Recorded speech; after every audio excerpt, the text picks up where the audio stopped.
陽光明媚，我嘅客戶朋友翻咗嚟，我哋依家去探下佢先。陳太，我送俾你㗎，多謝晒，好開心啊！天氣好好，今日真係好嘅天氣，同埋好多謝你咧，俾我咁快入到，同埋安樂窩，我覺得好謝你。多謝你。每一次翻到嚟咧，好似翻到自己而家呢間屋咧，好似初戀咁，再度初戀。所以咧，而家林峰唱嗰首歌咧，就為我哋50棟同埋武小姐為我建設嘅家居安樂窩。我有3間房，我呢間房咧特別細嘅，我特別要介紹呢間房俾你哋睇。呢間房咧係細，經過吳小姐設計，我設計有張床，有埋呢個貼身衣櫃。呢個衣櫃好實用，門嘅啲櫃桶咁嘅，都係吳小姐設計師設計嘅。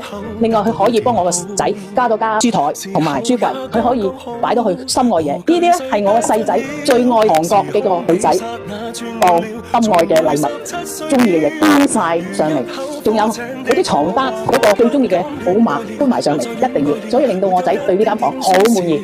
你睇下，全部就係佢嘅心愛嘢，全部搬晒上嚟㗎，真係呢啲非買品、珍藏品都搬埋上嚟，所以我仔好中意呢間房。好多謝毛小姐幫我細仔間房設計得好靚，係毛小姐設計嘅櫃，好實用㗎。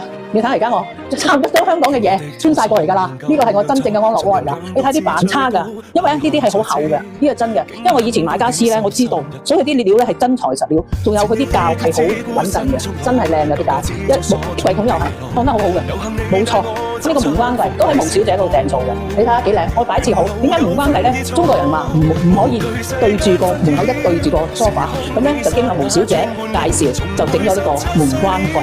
你睇下，我擺咗好多嘢，好實用㗎，係有好多鐵櫃桶同埋耳門，令到我好滿意呢個門關櫃。一入嚟咧，就唔使睇住個梳化，都係喺毛小姐度整嘅。Very good，好開心啊，陳太，俾你搭配令到你即係可以有個咁滿意嘅家。我多謝你毛小姐，真係令到我好滿意呢個設計同埋呢個所有嘅設備同埋所有家具都令到我真係好感謝你。因為咧，我每次翻親嚟翻咧，感覺我自己有初戀再感覺嘅。每一次嚟到都覺得有戀愛嘅感覺。所以咧，你哋試下聽林峰嗰首歌，我再度戀愛就講緊我哋50棟嘅業主個心聲另外，好多謝毛小姐為我呢個家設計得咁好，配搭得咁好一流，所以好感謝你。